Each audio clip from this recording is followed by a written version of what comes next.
The Arabian Nights Entertainments, Volume 1, The Story of Sinbad the Voyager.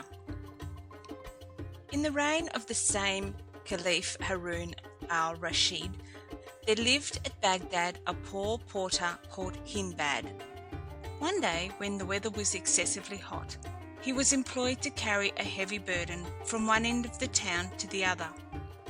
Being much fatigued, and having still a great way to go, he came into a street where a refreshing breeze blew on his face, and the pavement was sprinkled with rose water.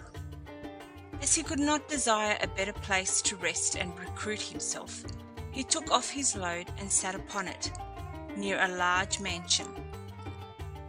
He was much pleased that he stopped in this place, for the agreeable smell of wood, of aloes, and of pastils that came from the house, mixing with the scent of the rose water, completely perfumed and embalmed the air.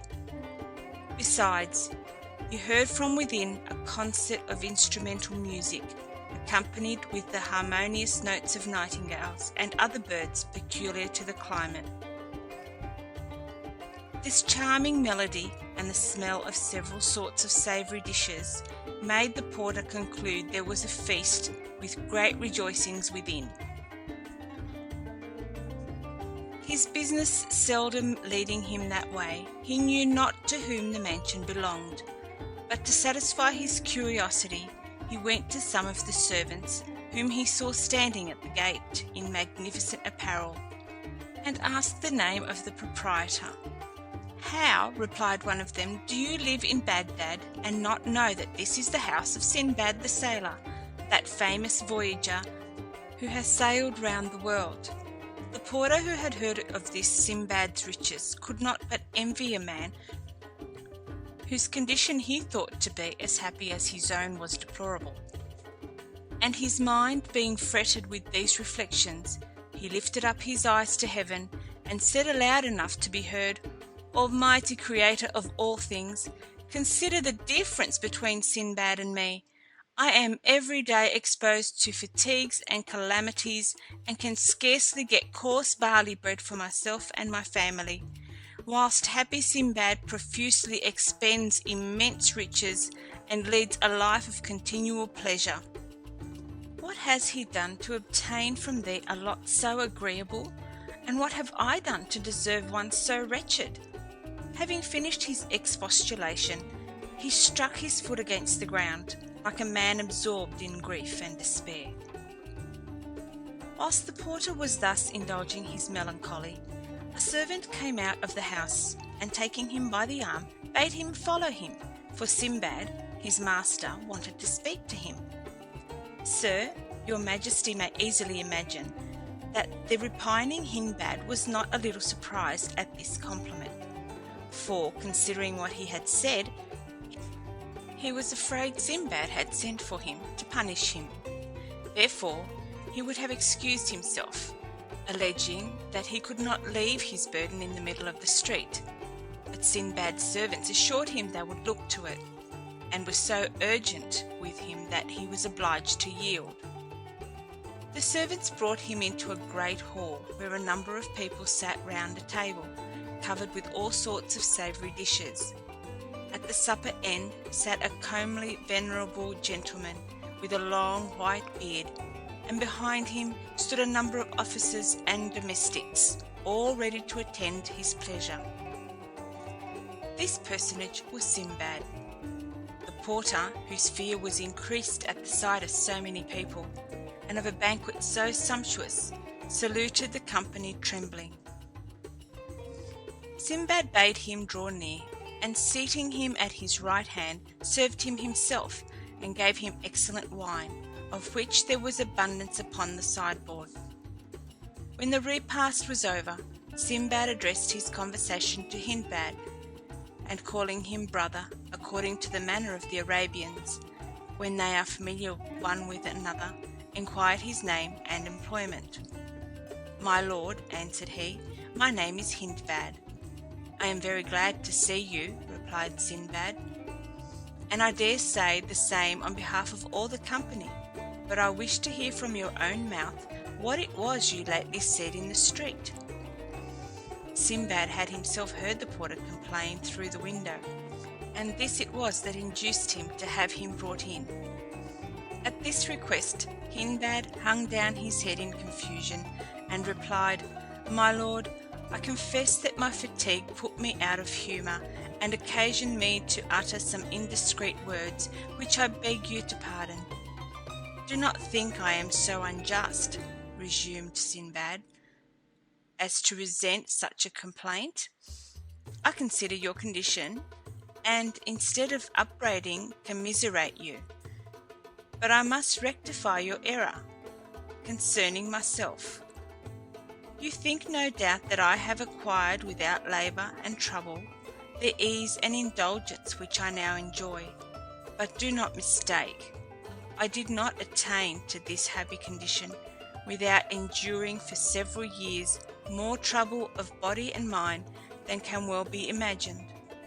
Yes, gentlemen," he added, speaking to the whole company, "I can assure you my troubles were so extraordinary that they were calculated to discourage the most covetous from undertaking such voyages as I did, to acquire riches. Perhaps you have never heard a distinct account of my wonderful adventures, and the dangers I encountered in my 7 voyages, and since I have this opportunity, I will give you a faithful account of them, not doubting but it will be acceptable." As Sinbad wished to relate his adventures chiefly on the porter's account, he ordered his burden to be carried to the place of its destination, and then proceeded. End of section 19.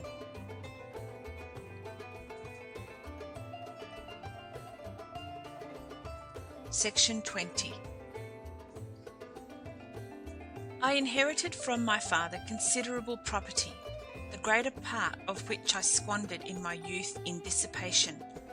But I perceived my error, and reflected that riches were perishable, and quickly consumed by such ill managers as myself. I farther considered that by my irregular way of living, I wretchedly misspent my time, which is, of all things, the most valuable. I remembered the saying of the great Solomon, which I had frequently heard from my father, that death is more tolerable than poverty.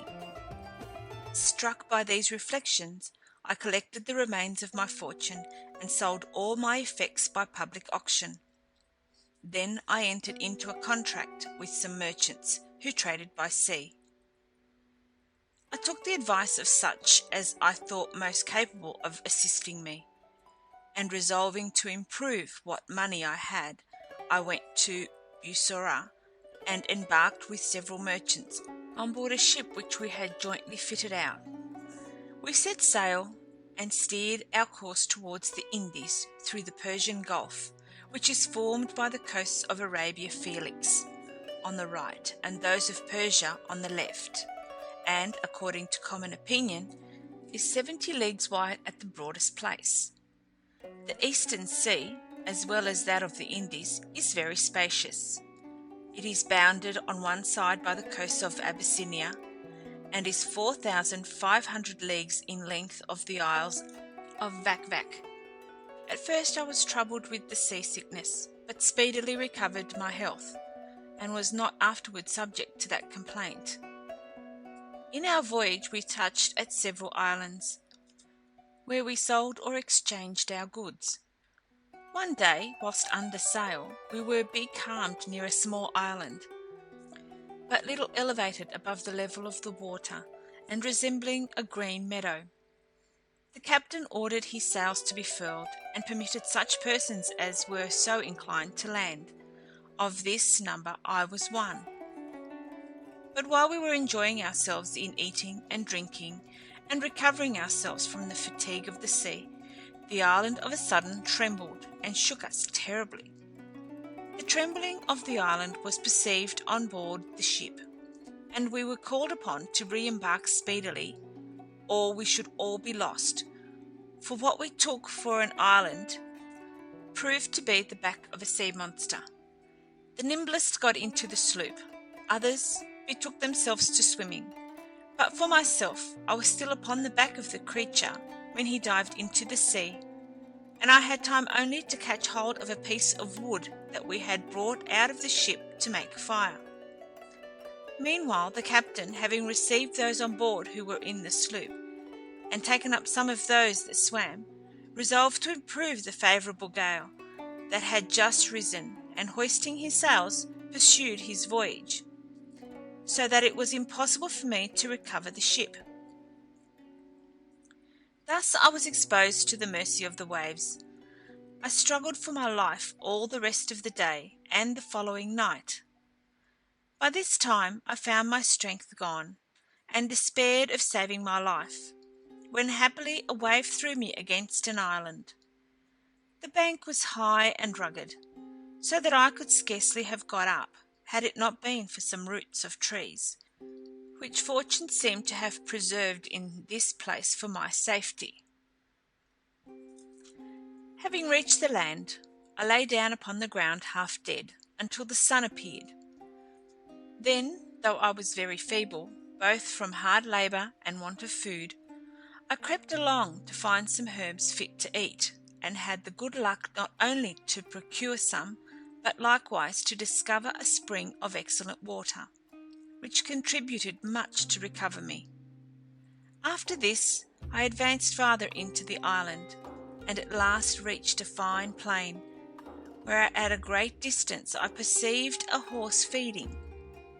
I went towards it, fluctuating between hope and fear, for I knew not whether in advancing I was more likely to endanger or preserve my life. As I approached, I perceived it to be a very fine mare, tied to a stake. Whilst I was admiring its beauty, I heard from beneath the voice of a man, who immediately appeared and asked me who I was. I related to him my adventure, after which, taking me by the hand, he led me into a cave, where there were several other people, no less amazed to see me than I was to see them. I partook of some provisions which they offered me. I then asked them what they did in such a desert place, to which they answered, that they were grooms belonging to Maharaja, sovereign of the island, that every year at the same season they brought thither the king's mares, and fastened them as I had seen, until they were covered by a seahorse, who afterwards endeavoured to destroy the mares, but was prevented by their noise, and obliged to return to the sea. The mares, when in foal, were taken back, and the horses thus produced were kept for the king's use, and called sea-horses. They added that they were to return home on the tomorrow, and had I been one day later, I must have perished, because the inhabited part of the island was a great distance, and it would have been impossible for me to have got thither without a guide. While they entertained me thus, the horse came out of the sea, as they had told me, covered the mare, and afterwards would have devoured her. But upon a great noise made by the grooms, he left her, and plunged into the sea. Next morning they returned with their mares to the capital of the island, took me with them, and presented me to the Maharaja. He asked me who I was, and by what adventure I had come into his dominions. After I had satisfied him, he told me he was much concerned for my misfortune, and at the same time ordered that I should want nothing, which commands his officers were so generous and careful as to see exactly fulfilled. Being a merchant, I frequented men of my own profession, and particularly inquired for those who were strangers, that perchance I might hear news from Baghdad, or find an opportunity to return. For the Maharaja's capital is situated on the sea coast, and has a fine harbour, where ships arrive daily from the different quarters of the world. I frequented also the society of the learned Indians, and took delight to hear them converse, but withal I took care to make my court regularly to the Maharaja, and conversed with the governors and petty kings, his tributaries that were about him. They put 1,000 questions respecting my country, and I, being willing to inform myself as to their laws and customs, asked them concerning everything which I thought worth knowing. There belongs to this king an island named Cassel. They assured me that every night a noise of drums was heard there, whence the mariners fancied that it was the residence of Degial. I determined to visit this wonderful place, and in my way thither saw fishes of 100 and 200 cubits long. That occasioned more fear than hurt, for they are so timorous that they will fly upon the rattling of 2 sticks or boards. I saw likewise other fish about a cubit in length, that had heads like owls. As I was one day at the port after my return, a ship arrived, and as soon as she cast anchor, they began to unload her, and the merchants on board ordered their goods to be carried into the custom house. As I cast my eye upon some labels, and looked to the name, I found my own, and perceived the bales to be the same that I had embarked at Bussorah. I also knew the captain, but being persuaded that he believed me to be drowned, I went and asked him whose bales these were. He replied that they belonged to a merchant at Baghdad called Sinbad, who came to sea with him, but one day, being near an island, as was supposed, he went ashore with several other passengers upon this island, which was only a monstrous fish that lay asleep upon the surface of the water.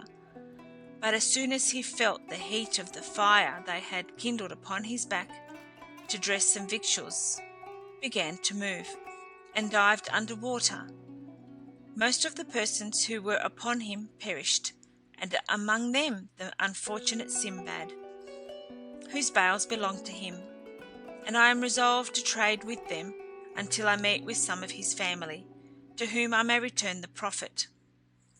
I am that Sinbad, said I, whom you thought to be dead, and those bales are mine. When the captain heard me speak thus, "Heavens!" he exclaimed, "who can we trust in these times? There is no faith left among men. I saw Sinbad perish with my own eyes, as did also the passengers on board, and yet you tell me that you are that Sinbad? What impudence is this? To look on you, one would take you to be a man of probity, and yet you tell a horrible falsehood in order to possess yourself of what does not belong to you." "Have patience," replied I. "Do me the favour to hear what I have to say." "Very well," said he. "Speak, I am ready to hear you." Then I told him how I had escaped, and by what adventure I met with the grooms of Maharaja, who had brought me to his court. His confidence began to abate upon this declaration, and he was at length persuaded that I was no cheat. For there came people from his ship who knew me, paid me great compliments, and expressed much joy at seeing me alive. At last he recollected me himself, and embracing me, "Heaven be praised," said he, "for your happy escape. I cannot express the joy it affords me. There are your goods. Take and do with them as you please."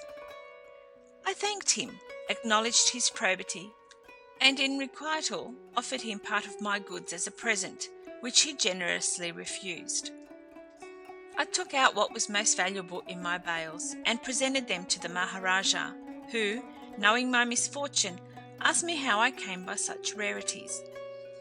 I acquainted him with the circumstances of their recovery. He was pleased at my good luck, accepted my present, and in return gave me one much more considerable.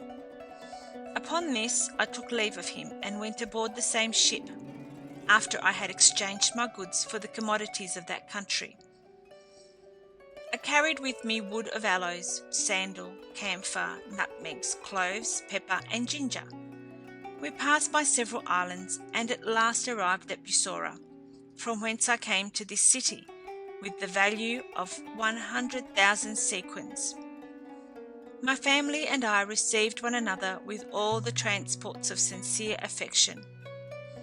I bought slaves of both sexes, and a landed estate, and built a magnificent house. Thus I settled myself, resolving to forget the miseries I had suffered, and to enjoy the pleasures of life. Sinbad stopped here, and ordered the musicians to proceed with their concert, which the story had interrupted. The company continued enjoying themselves till evening, and it was time to retire, when Sinbad sent for a purse of 100 sequins, and giving it to the porter, said, "Take this, Hindbad, return to your home, and come back tomorrow to hear more of my adventures." The porter went away, astonished at the honour done and the present made him. The account of his adventure proved very agreeable to his wife and children, who did not fail to return thanks to God for what Providence had sent him by the hand of Sinbad. Hindbad put on his best apparel next day, and returned to the bountiful traveller, who received him with a pleasant air and welcomed him heartily. When all the guests had arrived, dinner was served, and continued a long time. When it was ended, Sinbad, addressing himself to the company, said, "Gentlemen, be pleased to listen to the adventures of my second voyage. They deserve your attention even more than those of the first." Upon which every one held his peace, and Sinbad proceeded. End of section 20.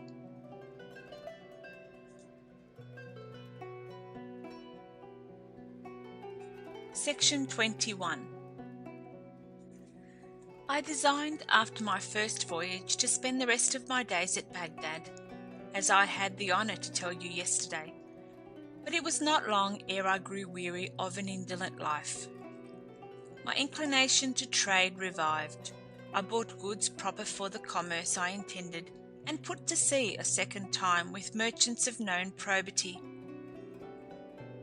We embarked on board a good ship, and after recommending ourselves to God, we set sail. We traded from island to island, and exchanged commodities with great profit. One day we landed in an island covered with several sorts of fruit trees, but we could see neither man nor animal. We went to take a little fresh air in the meadows, along the streams that watered them. While some diverted themselves with gathering flowers and other fruits, I took my wine and provisions, and sat down near a stream betwixt two high trees, which formed a thick shade. I made a good meal, and afterwards fell asleep. I cannot tell how long I slept, but when I awoke, the ship was gone. I was much alarmed at finding the ship gone. I got up and looked around me, but could not see one of the merchants who landed with me. I perceived the ship under sail, but at such a distance that I lost sight of her in a short time. I leave you to guess at my melancholy reflections in this sad condition. I was ready to die with grief. I cried out in agony, beat my head and breast, and threw myself upon the ground, where I lay some time in despair. One afflicting thought being succeeded by another still more afflicting. I upbraided myself 100 times for not being content with the produce of my first voyage. That might have sufficed me all my life. But all this was in vain, and my repentance too late. At last I resigned myself to the will of God. Not knowing what to do, I climbed up to the top of a lofty tree, from whence I looked about on all sides to see if I could discover anything that could give me hopes. When I gazed towards the sea, I could see nothing but sky and water. But looking over the land, I beheld something white and coming down. I took what provision I had left and went towards it. the distance being so great that I could not distinguish what it was. As I approached, I thought it to be a white dome, of a prodigious height and extent, and when I came up to it, I touched it and found it to be very smooth. I went round to see if it was open on any side, but saw it was not, and that there was no climbing up to the top as it was so smooth. It was at least 50 paces round. By this time the sun was about to set, and all of a sudden the sky became as dark as if it had been covered with a thick cloud. I was much astonished at this sudden darkness, but much more when I found it occasioned by a bird of a monstrous size that came flying toward me. I remembered that I had often heard mariners speak of a miraculous bird called Roc, and conceived that the great dome which I so much admired must be its egg. In short, the bird alighted and sat over the egg. As I perceived her coming, I crept to the egg so that I had before me one of the legs of the bird, which was as big as the trunk of a tree. I tied myself strongly to it with my turban, in hopes that the Roc next morning would carry me with her out of this desert island. After having passed the night in this condition, the bird flew away as soon as it was daylight, and carried me so high that I could not discern the earth. She afterwards descended with so much rapidity that I lost my senses. But when I found myself on the ground, I speedily untied the knot, and had scarcely done so when the Roc, having taken up a serpent of a monstrous length in her bill, flew away. The spot where it left me was encompassed on all sides by mountains that seemed to reach above the clouds, and so steep that there was no possibility of getting out of the valley. This was a new perplexity, so that when I compared this place with the desert island from which the Roc had brought me, I found that I had gained nothing by the change. As I walked through this valley, I perceived it was strewed with diamonds, some of which were of a surprising bigness. I took pleasure in looking upon them, but shortly saw at a distance such objects as greatly diminished my satisfaction, and which I could not view without terror, namely, a great number of serpents, so monstrous that the least of them was capable of swallowing an elephant. They retired in the daytime to their dens, where they hid themselves from the Roc, their enemy, and came out only in the night. I spent the day in walking about in the valley, resting myself at times in such places as I thought most convenient. When night came on, I went into a cave where I thought I might repose in safety. I secured the entrance, which was low and narrow, with a great stone to preserve me from the serpents, but not so far as to exclude the light. I supped on part of my provisions, but the serpents, which began hissing around me, put me into such extreme fear that you may easily imagine I did not sleep. When day appeared, the serpents retired, and I came out of the cave trembling. I can justly say that I walked upon diamonds, without feeling any inclination to touch them. At last I sat down, and notwithstanding my apprehensions, not having closed my eyes during the night, fell asleep, after having eaten a little more of my provision. But I had scarcely shut my eyes when something that fell by me with a great noise awakened me. This was a large piece of raw meat, and at the same time I saw several others fall down from the rocks in different places. I had always regarded as fabulous what I had heard sailors and others relate of the Valley of Diamonds, and of the stratagems employed by merchants to obtain jewels from thence, but now I found that they had stated nothing but truth. For the fact is that the merchants come to the neighbourhood of this valley, when the eagles have young ones, and throwing great joints of meat into the valley, the diamonds upon whose points they fall stick to them, The eagles, which are stronger in this country than anywhere else, pounce with great force upon those pieces of meat, and carry them to their nests on the precipices of the rocks to feed their young. The merchants at this time run to their nests, disturb and drive off the eagles by their shouts, and take away the diamonds that stick to the meat. Until I perceived the device, I had concluded it to be impossible for me to get from this abyss, which I regarded as my grave. But now I changed my opinion, and began to think upon the means of my deliverance. I began to collect together the largest diamonds I could find, and put them into a leather bag in which I used to carry my provisions. I afterwards took the largest of the pieces of meat, tied it close around me with the cloth of my turban, and then laid myself upon the ground with my face downward, the bag of diamonds being made fast to my girdle. I had scarcely placed myself in this posture when the eagles came. Each of them seized a piece of meat, and one of the strongest, having taken me up with the piece of meat to which I was fastened, carried me to his nest on top of the mountain. The merchants immediately began their shouting to frighten the eagles, and when they had obliged them to quit their prey, one of them came to the nest where I was.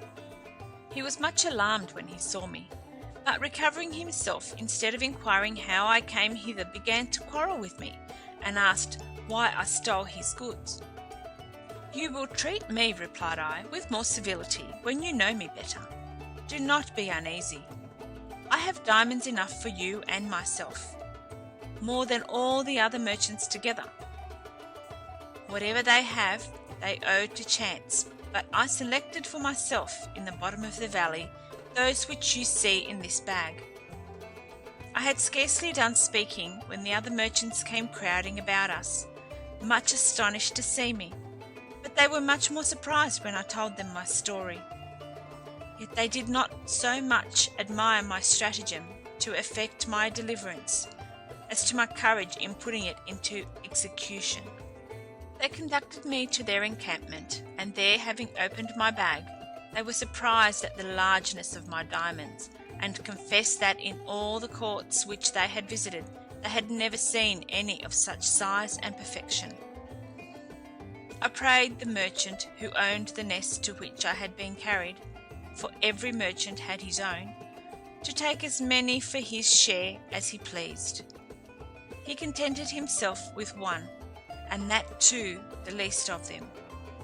And when I pressed him to take more, without fear of doing me any injury, "No," said he, "I am very well satisfied with this, which is valuable enough to save me the trouble of making any more voyages, and will raise as great a fortune as I desire." I spent the night with the merchants, to whom I related my story a second time, for the satisfaction of those who had not heard it. I could not moderate my joy when I found myself delivered from the danger I have mentioned. I thought myself in a dream, and could scarcely believe myself out of danger. The merchants had thrown their pieces of meat into the valley for several days, and each of them, being satisfied with the diamonds that had fallen to his lot, we left the place the next morning, and travelled near high mountains, where there were serpents of a prodigious length, which we had the good fortune to escape. We took shipping at the first port we reached, and touched at the Isle of Roha, where the trees grow that yield camphor. This tree is so large, and its branches so thick, that 100 men may easily sit under its shade. The juice of which the camphor is made exudes from the hole bored in the upper part of the tree, is received in a vessel, where it thickens to a consistency, and becomes what we call camphor. After the juice is thus drawn out, the tree withers and dies. In this island is also found the rhinoceros, an animal less than the elephant, but larger than the buffalo. It has a horn upon its nose, about a cubit in length. This horn is solid and cleft through the middle. Upon this may be seen white lines, representing the figure of a man. The rhinoceros fights with the elephant, runs his horn into his belly, and carries him off upon his head, but the blood and the fat of the elephant running into his eyes and making him blind.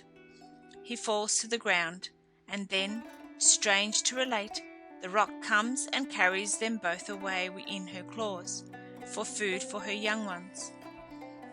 I pass over many other things peculiar to this island, lest I should be troublesome to you. Here I exchanged some of my diamonds for merchandise. From hence we went to other islands, and at last, having touched at several trading towns of the continent, we landed at Bussorah, from whence I proceeded to Baghdad.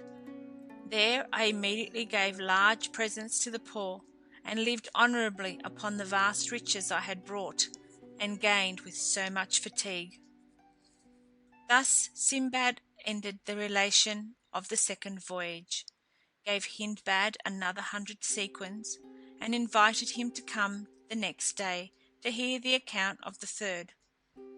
The rest of the guests returned to their homes, and came again the following day at the same hour, and one may be sure the porter did not fail, having by this time almost forgotten his former poverty. When dinner was over, Sinbad demanded attention, and gave them an account of his third voyage as follows. End of section 21.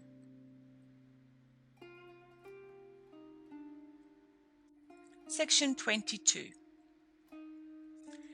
I soon lost in the pleasures of life the remembrance of the perils I had encountered in my 2 former voyages, and being in the flower of my age, I grew weary of living without business, and hardening myself against the thought of any danger I might incur, went from Baghdad to Bussorah with the richest commodities of the country.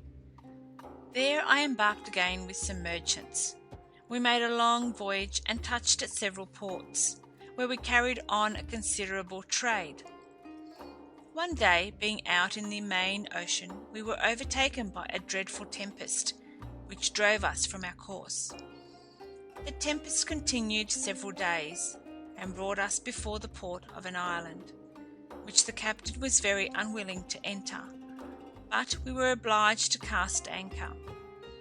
When we had furled our sails, the captain told us that this, and some other neighbouring islands, were inhabited by hairy savages, who would speedily attack us, and though they were but dwarfs, yet our misfortune was such that we must make no resistance, for they were more in number than the locusts, and if we happened to kill one of them, they would all fall upon us and destroy us. This account of the captain, continued Sinbad, put the whole company into great consternation, and we soon found that what he had told us was but too true. An innumerable multitude of frightful savages, about 2 feet high, covered all over with red hair, came swimming towards us, and encompassed our ship. They spoke to us as they came near, but we understood not their language. They climbed up the sides of the ship with such agility as surprised us. We beheld all this with dread, but without daring to defend ourselves or to divert them from their mischievous design. In short, they took down our sails, cut the cable, and, hauling to the shore, made us all get out, and afterwards carried the ship into another island from whence they had come.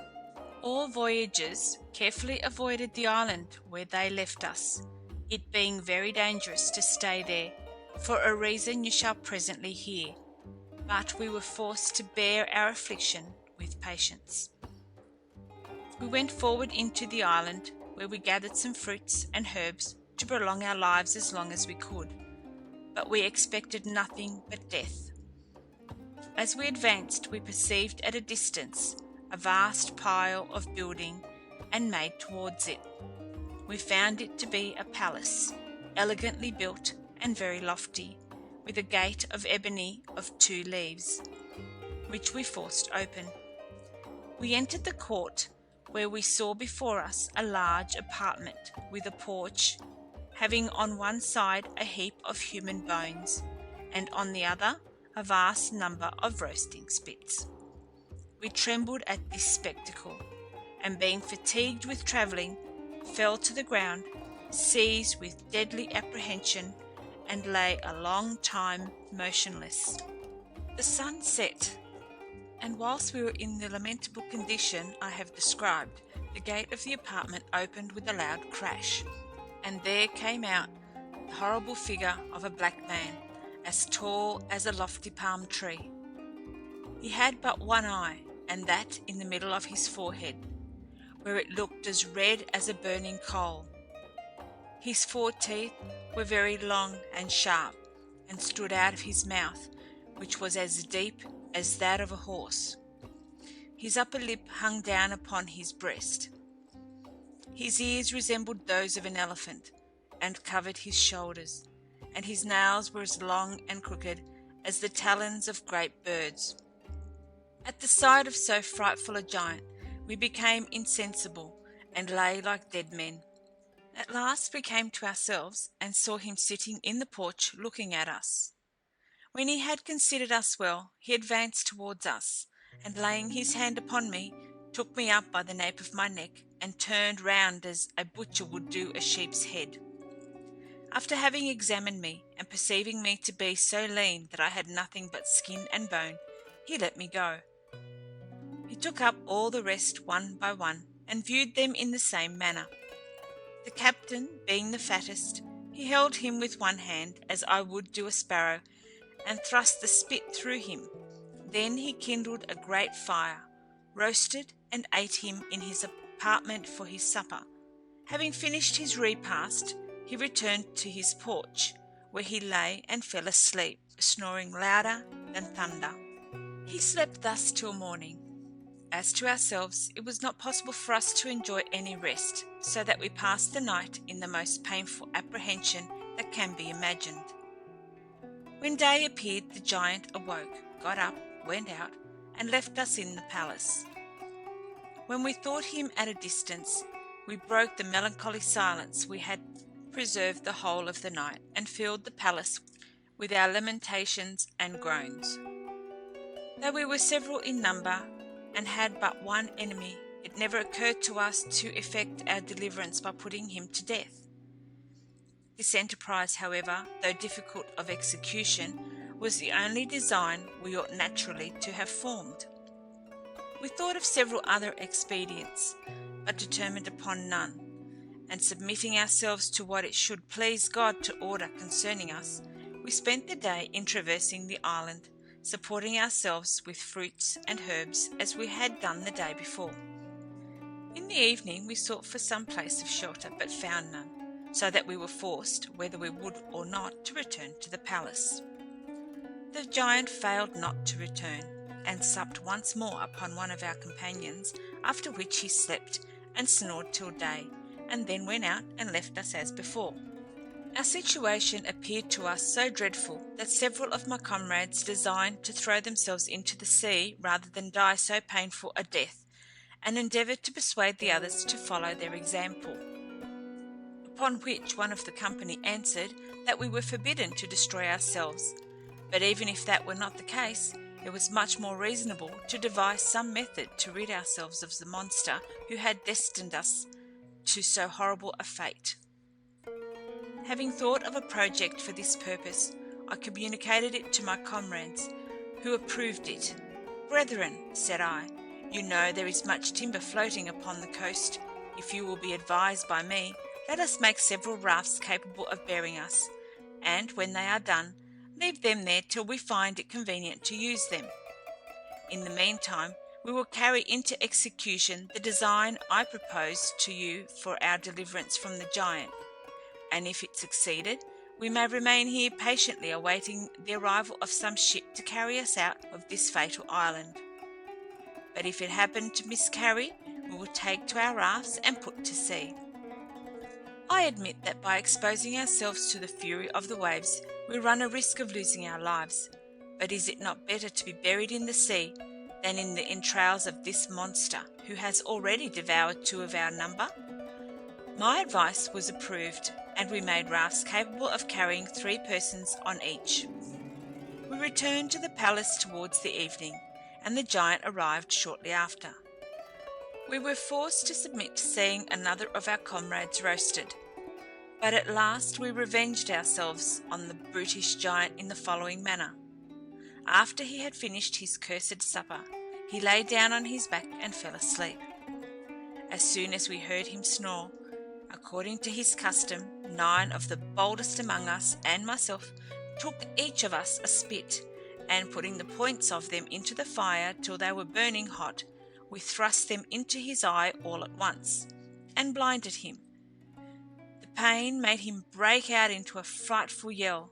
He started up and stretched out his hands in order to sacrifice some of us to his rage. But we ran to such places as he could not reach, and after having sought for us in vain, he groped for the gate and went out, howling in agony. We quitted the palace after the giant and came to the shore where we had left our rafts and put them immediately to sea. We waited till day in order to get upon them, in case the giant should come towards us with any guide of his own species. But we hoped if he did not appear by sun rising and gave over his howling, which we still heard, that he would prove to be dead, and if that happened to be the case, we resolved to stay in that island and not to risk our lives upon the rafts. But day had scarcely appeared when we perceived our cruel enemy accompanied with 2 others almost of the same size, leading him, and a great number more coming before him at a quick pace. We did not hesitate to take to our rafts and put to sea with all the speed we could. The giants, who perceived this, took up great stones, and running to the shore, entered the water up to the middle, and threw so exactly that they sunk all the rafts but that I was upon, and all my companions, except the 2 with me, were drowned. We rowed with all our might, and got out of the reach of the giants. But when we got out to sea, we were exposed to the mercy of the waves and winds, and tossed about, sometimes on one side and sometimes on another, and spent that night and the following day under the most painful uncertainty as to our fate. But the next morning we had the good fortune to be thrown upon an island, where we landed with much joy. We found excellent fruit, which afforded us great relief and recruited our strength. At night we went to sleep on the seashore, but we were awakened by the noise of a serpent of surprising length and thickness, whose scales made a rustling noise as he wound himself along. It swallowed up one of my comrades, notwithstanding his loud cries and the efforts he made to extricate himself from it. Dashing him several times against the ground, it crushed him, and we could hear it gnaw and tear the poor wretch's bones, though we had fled to a considerable distance. The following day, to our great terror, we saw the serpent again, when I exclaimed, "Oh, heaven! To what dangers are we exposed? We rejoiced yesterday at having escaped from the cruelty of a giant and the rage of the waves. Now we are fallen into another danger equally dreadful." As we walked about, we saw a large tall tree upon which we designed to pass the following night for our security, and having satisfied our hunger with fruit, we mounted it accordingly. Shortly after, the serpent came hissing to the foot of the tree, raised himself up against the trunk of it, and meeting with my comrade, who sat lower than I, swallowed him at once and went off. I remained upon the tree till it was day, and then came down, more like a dead man than one alive, expecting the same fate with my 2 companions. This filled me with horror, as I advanced some steps to throw myself into the sea. But the natural love of life prompting us to prolong it as long as we can, I withstood this dictate of despair and submitted myself to the will of God, who disposes of our lives at his pleasure. In the meantime, I collected together a great quantity of small wood, brambles, and dry thorns, and making them up into faggots, made a wide circle with them round the tree, and also tied some of them to the branches over my head. Having done this, when the evening came, I shut myself up within this circle, with the melancholy satisfaction that I had neglected nothing which could preserve me from the cruel destiny with which I was threatened. The serpent failed not to come at the usual hour, and went round the tree, seeking for an opportunity to devour me, but was prevented by the rampart I had made, so that he lay till day like a cat watching in vain for a mouse that had fortunately reached a place of safety. When day appeared he retired, but I dared not to leave my fort until the sun arose. I felt so much fatigued by the labour to which it had put me, and suffered so much from his poisonous breath, that death seemed more eligible to me than the horrors of such a state. I came down from the tree, and not thinking of the resignation I had the preceding day resolved to exercise, I ran towards the sea, with the design to throw myself into it. God took compassion on my hopeless state, for just as I was going to throw myself into the sea, I perceived a ship at a considerable distance. I called as loud as I could, and taking the linen from my turban, displayed it, that they might observe me. This had the desired effect. The crew perceived me, and the captain sent his boat for me. As soon as I came on board, the merchants and seamen flocked about me to know how I came into that desert island, and after I had related to them all that had befallen me, the oldest among them said to me they had several times heard of the giants that dwelt in that island, that they were cannibals, and ate men raw as well as roasted. And as to the serpents, they added that there were abundance in the island that hid themselves by day and came abroad by night. After having testified their joy at my escaping so many dangers, they brought me the best of their provisions, and the captain, seeing that I was in rags, was so generous as to give me one of his own suits. We continued at sea for some time, touched at several islands, and at last landed at that of Salabat, where sandalwood is obtained, which is of great use in medicine. We entered the port and came to anchor. The merchants began to unload their goods in order to sell or exchange them. In the meantime, the captain came to me and said, "Brother, I have here some goods that belong to a merchant, who sailed some time on board this ship, and he being dead, I design to dispose of them for the benefit of his heirs, when I find who they are." The bales he spoke of lay on the deck, and shewing them to me, he said, "There are the goods. I hope you will take care to sell them, and you shall have factorage." I thanked him for thus affording me an opportunity of employing myself, because I hated to be idle. The clerk of the ship took an account of all the bales, with the names of the merchants to whom they belonged, and when he asked the captain in whose name he should enter those he had given me the charge of, "Enter them," said the captain, "in the name of Sinbad." I could not hear myself named without some emotion, and looking steadfastly on the captain, I knew him to be the person who, in my second voyage, had left me in the island where I fell asleep and sailed without me, or sending to sea for me. But I could not recollect him at first. He was so much altered since I had seen him. I was not surprised that he, believing me to be dead, did not recognize me. "Captain," said I, "was the merchant's name to whom those bales belonged Sinbad?" "Yes," replied he, "that was his name. He came from Baghdad, and embarked on board my ship at Bussorah one day when we landed at an island to take in water and other refreshments. I knew not by what mistake I sailed without observing that he did not re-embark with us. Neither I nor the merchants perceived it till 4 hours after. We had the wind in our stern, and so fresh a gale that it was not then possible for us to tack about for him." "You believe him then to be dead?" said I. "Certainly," answered he. "No, captain," I resumed, "look at me, and you may know that I am Sinbad, whom you left in that desert island." "The captain," continued Sinbad, having considered me attentively, recognized me. "God be praised," said he, embracing me. "I rejoice that fortune has rectified my fault. There are your goods, which I always took care to preserve. I took them from him, and made him the acknowledgments to which he was entitled.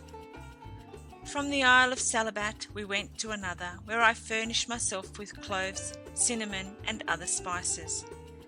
As we sailed from this island, we saw a tortoise 20 cubits in length and breadth. We observed also an amphibious animal like a cow, which gave milk. Its skin is so hard that they usually make bucklers of it. I saw another which had the shape and colour of a camel. In short, after a long voyage, I arrived at Bussorah, and from thence returned to Baghdad, with so much wealth that I knew not its extent. I gave a great deal to the poor, and bought another considerable estate in addition to what I had already. Thus Sinbad finished the history of his third voyage, gave another 100 sequins to Hindbad, invited him to dinner again the next day to hear the story of his fourth voyage. Hindbad and the company retired, and on the following day, when they returned, Sinbad, after dinner, continued the relation of his adventures. End of section 22.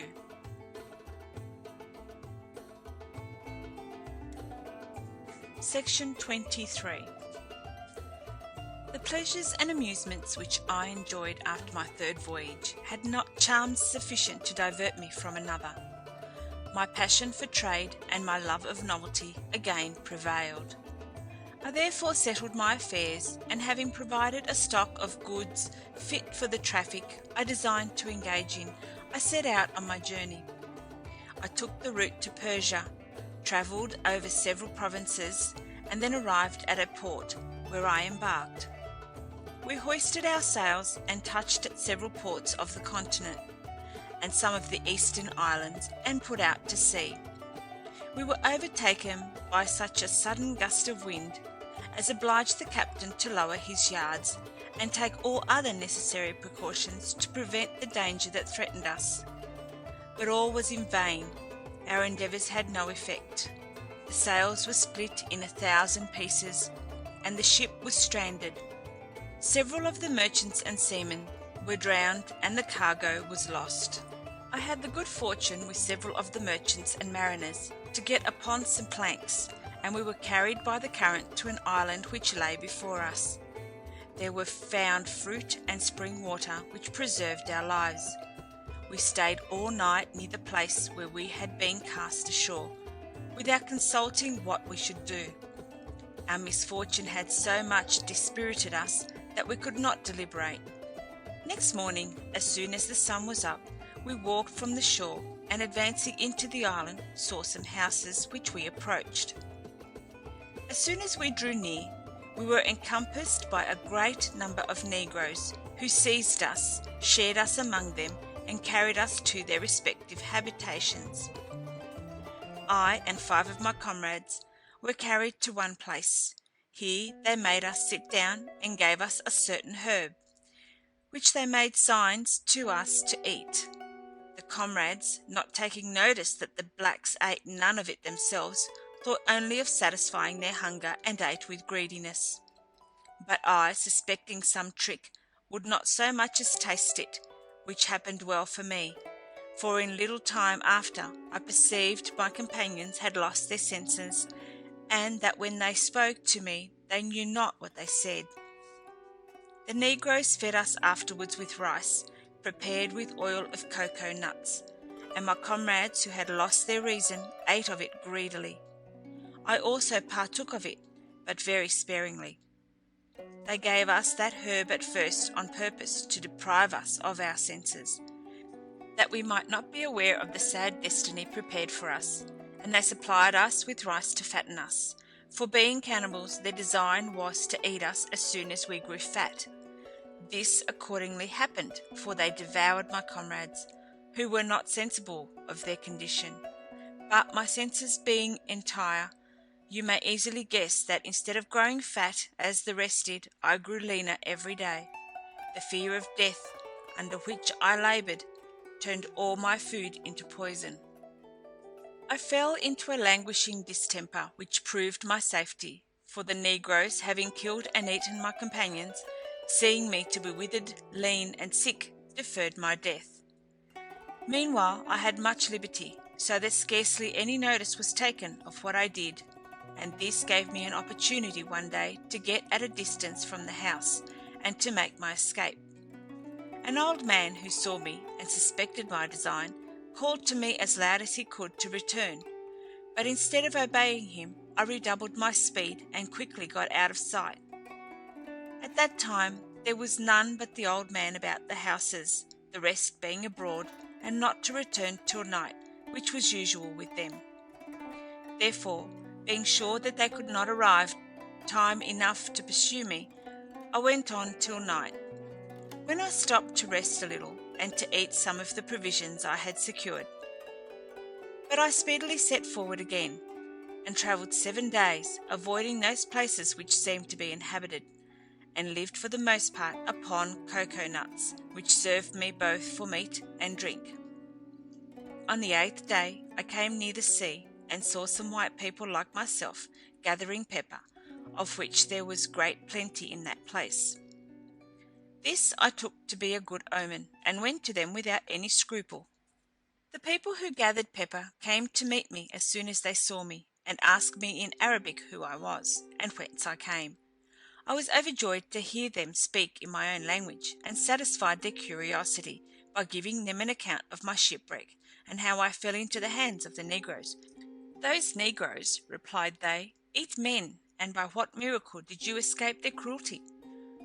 I related to them the circumstances I have just mentioned, at which they were wonderfully surprised. I stayed with them till they had gathered their quantity of pepper, and then sailed with them to the island from whence they had come.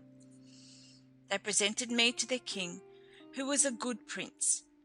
He had the patience to hear my relation of my adventures, which surprised him, and he afterwards gave me clothes, and commanded care to be taken of me.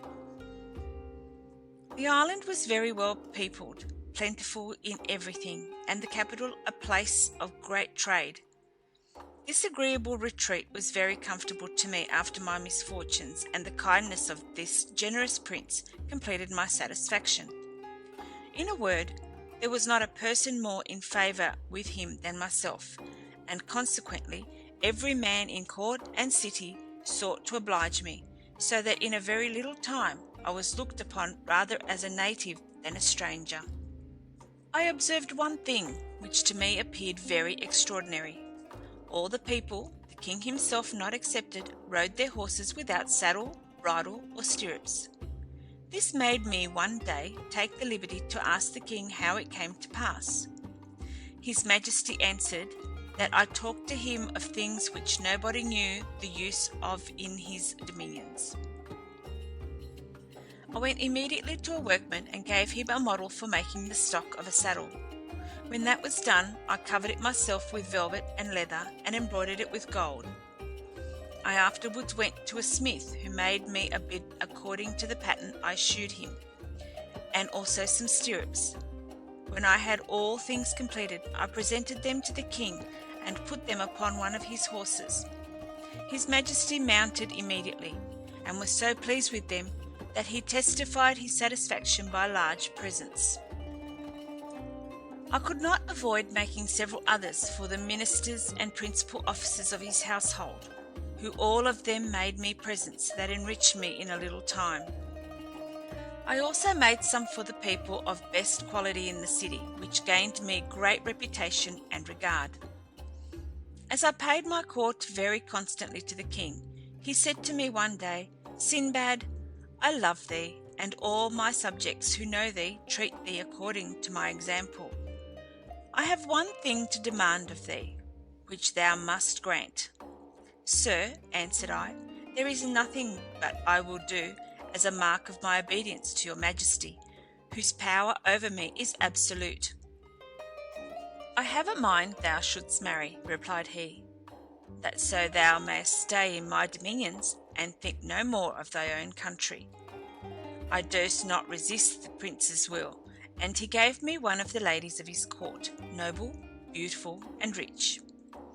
The ceremonies of marriage being over, I went and dwelt with my wife, and for some time we lived together in perfect harmony. I was not, however, satisfied with my banishment, therefore designed to make my escape the first opportunity, and to return to Baghdad, which my present settlement, how advantageous soever, could not make me forget. At this time, the wife of one of my neighbours, with whom I had contrasted a very strict friendship, fell sick and died. I went to see and comfort him in his affliction, and finding him absorbed in sorrow, I said to him as soon as I saw him, "God preserve you and grant you a long life." "Alas," replied he, "how do you think I should obtain the favour you wish me? I have not above an hour to live." "Pray," said I, "do not entertain such a melancholy thought. I hope I shall enjoy your company many years." "I wish you," he replied, "a long life, but my days are at an end, for I must be buried this day with my wife. This is a law which our ancestors established in this island, and it is always observed inviolably. The living husband is interred with the dead wife, and the living wife with the dead husband. Nothing can save me. Everyone must submit to this law." While he was giving me an account of this barbarous custom, the very relation of which chilled my blood, his kindred, friends, and neighbours came in a body to assist at the funeral. They dressed the corpse of the woman in her richest apparel, and all her jewels, as if it had been her wedding day. Then they placed her on an open coffin, and began their march to the place of burial.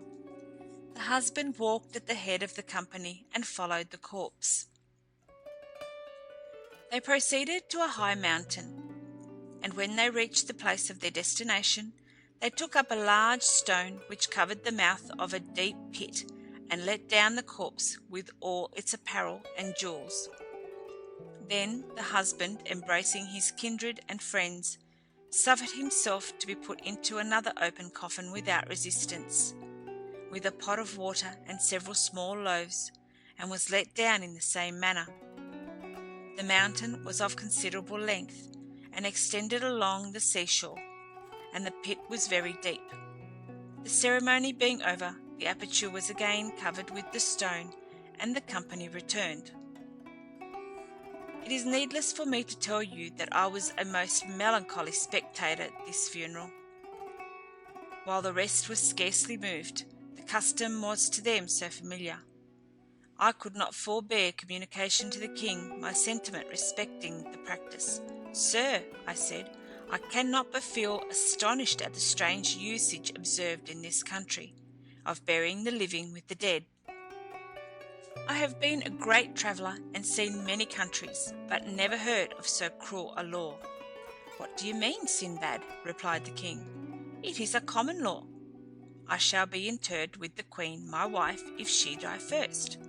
"But, sir," said I, "may I presume to ask your majesty if strangers be obliged to observe this law?" "Without doubt," returned the king, smiling at the occasion of my question. "They are not exempted, if they be married in this island."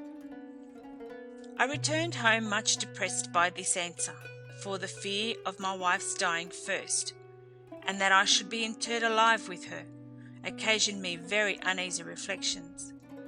But there was no remedy. I must have patience and submit to the will of God. I trembled, however, at every little indisposition of my wife. Alas, in a little time my fears were realized, for she fell sick and died. Judge of my sorrow. To be interred alive seemed to me as deplorable as termination of life as to be devoured by cannibals. It was necessary, however, to submit. The king and all his court expressed their wish to honour the funeral with their presence, and the most considerable people of the city did the same. When all was ready for the ceremony, the corpse was put into a coffin with all her jewels and her most magnificent apparel. The procession began, and as second actor in this doleful tragedy, I went next to the corpse, with my eyes full of tears, bewailing my deplorable fate, Before we reached the mountain, I made an attempt to affect the minds of the spectators. I addressed myself to the king first, and then to all those that were around me. Bowed before them to the earth, and kissing the border of their garments, I prayed them to have compassion upon me. Consider, said I, that I am a stranger, and ought not to be subject to this rigorous law, and that I have another wife and children in my own country. Although I spoke in the most pathetic manner, no one was moved by my address. On the contrary, they ridiculed my dread of death as cowardly, made haste to let my wife's corpse into the pit, and lowered me down the next moment in an open coffin, with full of water and 7 loaves. In short, the fatal ceremony being performed, they covered over the mouth of the pit, notwithstanding my grief and piteous lamentations. As I approached the bottom, I discovered by the aid of the little light that came from above the nature of this subterranean place. It seemed an endless cavern, and might be about 50 fathom deep. I was annoyed by an insufferable stench proceeding from the multitude of bodies which I saw on the right and left. Nay, I fancied that I heard some of them sigh out their last. However, when I got down, I immediately left my coffin, and, getting at a distance from the bodies, held my nose, and lay down upon the ground, where I stayed a considerable time, bathed in tears. At last, reflecting on my melancholy case, "It is true," said I, "that God disposes all things according to the degrees of his providence. But, unhappy Sinbad, hast thou any but thyself to blame that thou art brought to die so strange a death?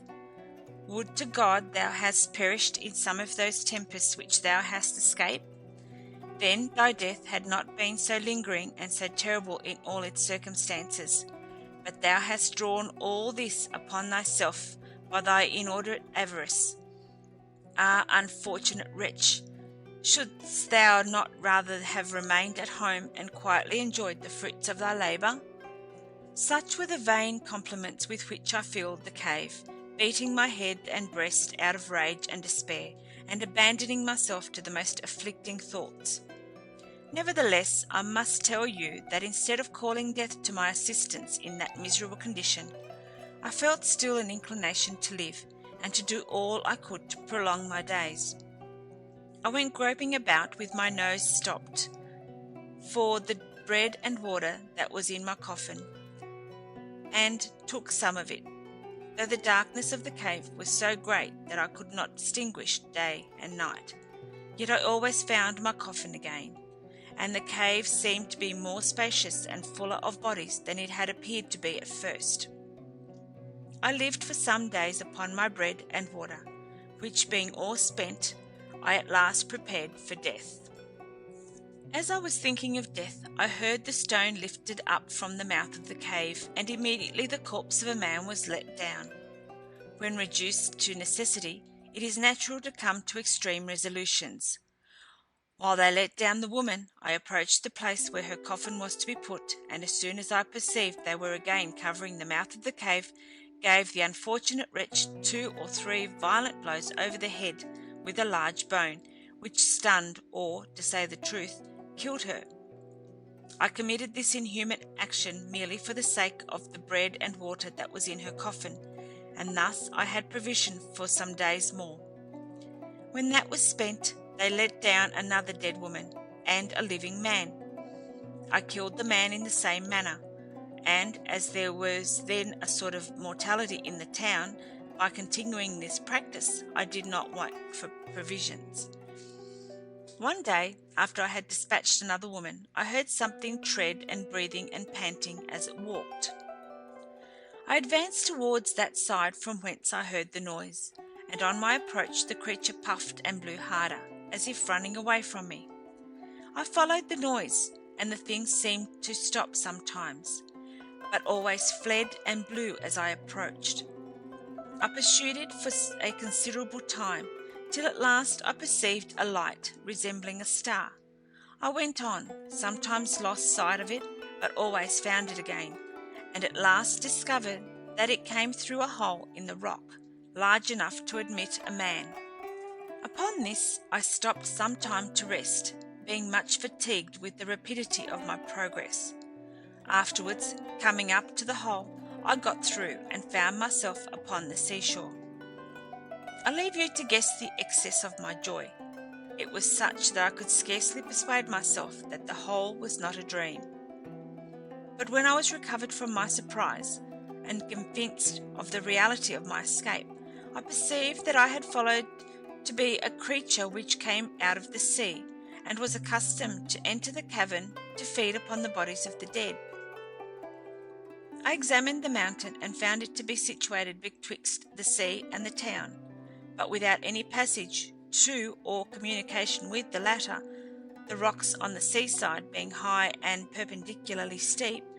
I prostrated myself on the shore to thank God for this mercy, and afterwards entered the cave again to fetch bread and water, which I ate by daylight with a better appetite than I had done since my intermit. I returned thither a second time, and groped among the coffins for all the diamonds, rubies, pearls, gold bracelets, and rich stuffs I could find. These I brought to the shore, and tying them up neatly into bales, with the cords that let down the coffins, I laid them together upon the beach, waiting till some ship might appear, without fear of rain, for it was then the dry season. After 2 or 3 days, I perceived a ship just come out of the harbour, making for the place where I was. I made a sign with the linen of my turban, and called to the crew as loud as I could. They heard me and sent a boat to bring me on board. When they asked by what misfortune I came thither, I told them that I had suffered shipwreck 2 days before, and made shift to get ashore with the goods they saw. It was fortunate for me that these people did not consider the place where I was, nor inquire into the probability of what I told them, but without hesitation took me on board with my goods. When I came to the ship, the captain was so well pleased to have saved me, and so much taken up with his own affairs, that he also took the story of my pretended shipwreck upon trust, and generously refused some jewels which I offered him. We passed by several islands, and among others that called the Isle of Bells, about 10 days' sail from Serendib, with a regular wind, and 6 from that of Keelah, where we landed. This island produces lead mines, Indian canes, and excellent camphor.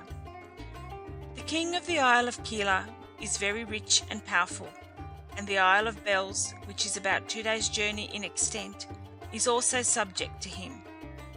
The inhabitants are so barbarous that they still eat human flesh. After we had finished our traffic in that island, we put to sea again, and touched at several other ports. At last I arrived happily at Baghdad, with infinite riches, of which it is needless to trouble you with the detail.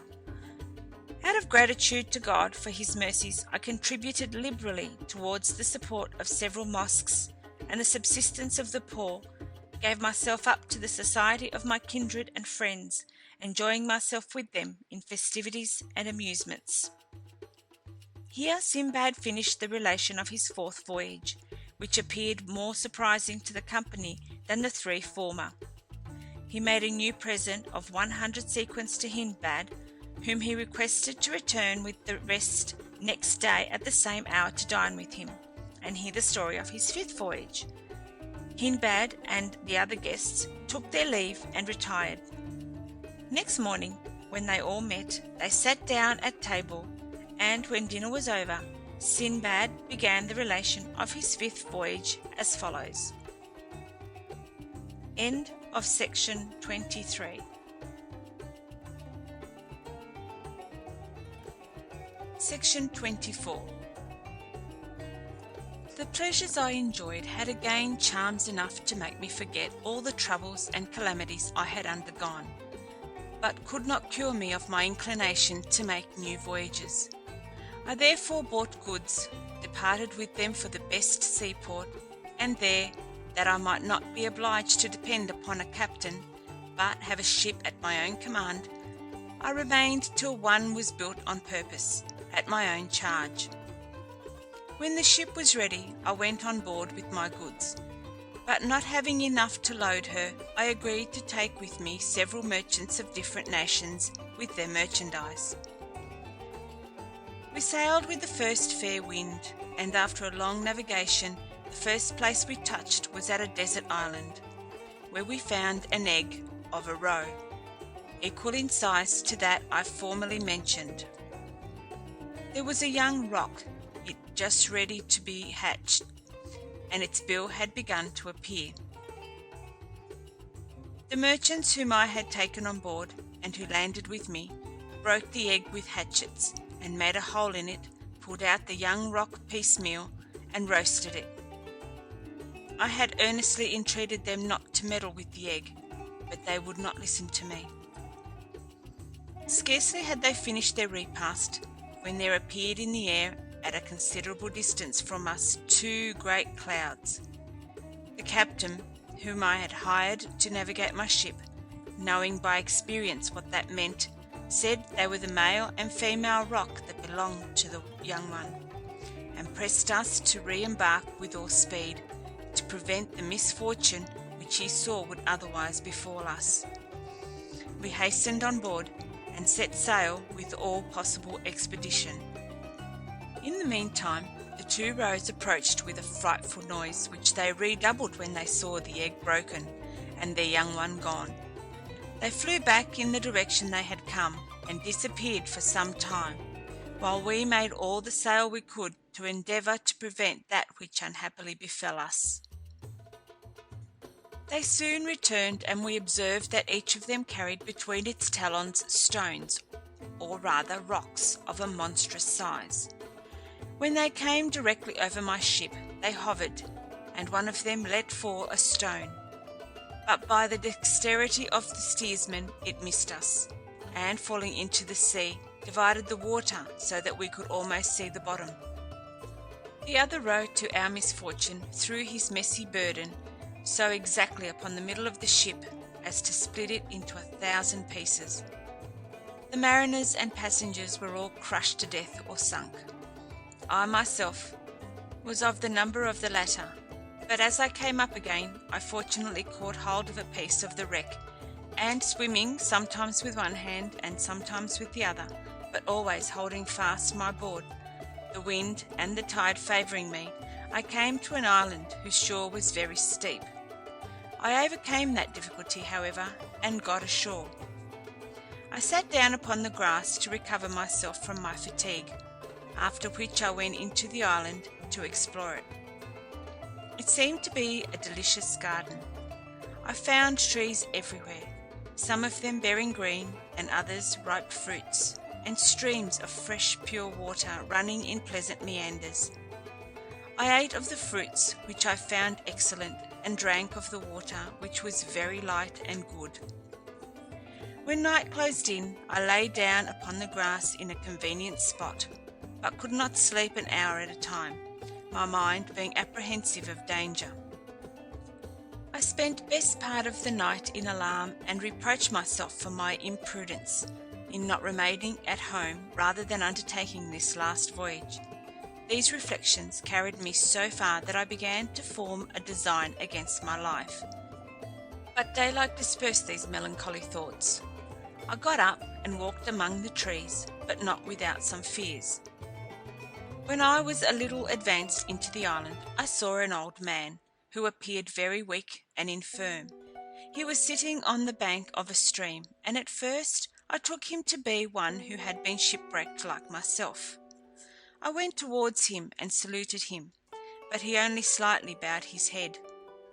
I asked him why he sat so still, but instead of answering me, he made a sign for me to take him upon my back and carry him over the brook, signifying that it was to gather fruit.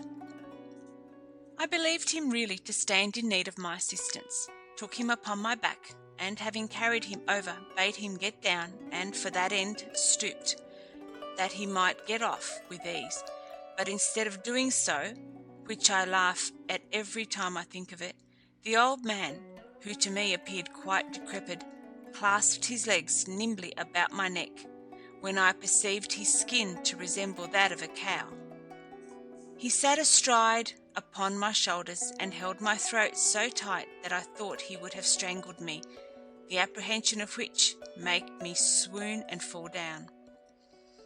Notwithstanding my fainting, the ill-natured old fellow kept fast upon my neck, but opened his legs a little to give me time to recover my breath. When I had done so, he thrust one of his feet against my stomach, and struck me so rudely on the side with the other, that he forced me to rise up against my will. Having arisen, he made me walk under the trees, and forced me now and then to stop, to gather and eat fruit such as we found. He never left me all day, and when I lay down to rest at night, laid himself down with me, holding always fast about my neck. Every morning he pushed me to make me awake, and afterwards obliged me to get up and walk, and pressed me with his feet. You may judge then, gentlemen, what trouble I was in, to be loaded with such a burden of which I could not get rid. One day I found in my way several dry calabashes that had fallen from a tree. I took a large one, and after cleaning it, pressed into it some juice of grapes, which abounded in the island.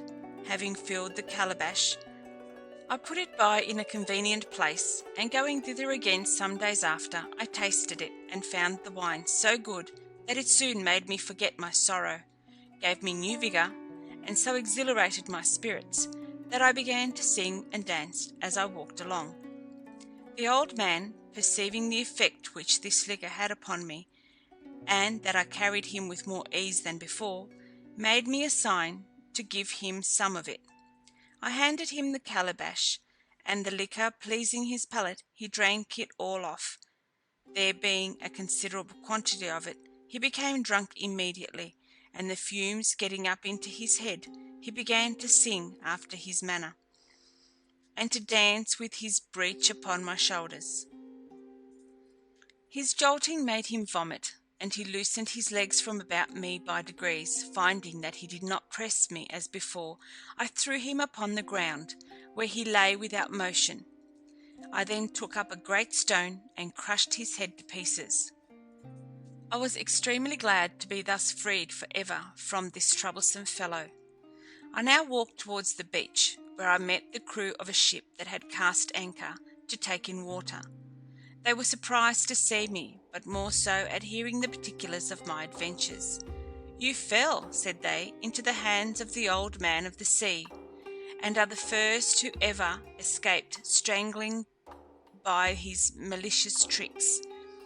He never quitted those he had once made himself master of, till he had destroyed them, and he has made this island notorious by the number of men he has slain, so that the merchants and mariners who landed upon it durst not advance into the island but in numbers at a time." After having informed me of these things, they carried me with them to the ship. The captain received me with great kindness when they told him what had befallen me. He put out again to sea, and after some days' sail we arrived at the harbour of a great city, the houses of which were built with hewn stone. One of the merchants who had taken me into his friendship invited me to go along with him, and carried me to a place appointed for the accommodation of foreign merchants. He gave me a large bag, and having recommended me to some people of the town who used to gather cocoa nuts, desired them to take me with them. "Go," said he, "follow them, and act as you see them do, but do not separate from them, otherwise you may endanger your life." Having thus spoken, he gave me provisions for the journey, and I went with them. We came to a thick forest of cocoa trees, very lofty, with trunks so smooth that it was not possible to climb to the branches that bore the fruit. When we entered the forest, we saw a great number of apes of several sizes, who fled as soon as they perceived us, and climbed up to the top of the trees with surprising swiftness. The merchants with whom I was gathered stones and threw them at the apes on the trees. I did the same, and the apes, out of revenge, threw cocoa nuts at us so fast and with such gestures as sufficiently testified their anger and resentment. We gathered up the cocoa nuts, and from time to time threw stones to provoke the apes, so that by this stratagem we filled our bags with cocoa nuts, which it had been impossible otherwise to have done. When we had gathered our number, we returned to the city, where the merchant who had sent me to the forest gave me the value of the cocoas I brought. "Go on," said he, "and do the like every day until you have got money enough to carry you home." I thanked him for his advice, and gradually collected as many cocoa nuts as produced me a considerable sum. The vessel in which I had come sailed with some merchants, who loaded her with cocoa nuts. I expected the arrival of another, which anchored soon after for the like loading. I embarked in her all the cocoa nuts I had, and when she was ready to sail, took leave of the merchant who had been so kind to me. But he could not embark with me, because he had not finished his business at port. We sailed towards the islands, where pepper grows in great plenty. From thence we went to the Isle of Comari, where the best species of wood of aloes grows, and whose inhabitants have made it an inviolable law to themselves to drink no wine, and suffer no place of debauch. I exchanged my cocoa with those 2 islands for pepper and wood of aloes, and went with other merchants a pearl fishing. I hired divers, who brought me up some that were very large and pure. I embarked in a vessel that happily arrived at Bussorah. From thence I returned to Baghdad, where I made vast sums of my pepper, wood of aloes, and pearls. I gave the 10th of my gains in alms, as I had done upon my return from my other voyages, and endeavoured to dissipate my fatigues by amusements of different kinds. When Sinbad had finished his story, he ordered 100 sequins to be given to Hindbad, who retired with the other guests. But next morning the same company returned to dine with rich Sinbad, who, after having treated them as formerly, requested their attention, and gave the following account of his Sixth Voyage. End of section 24. Section 25.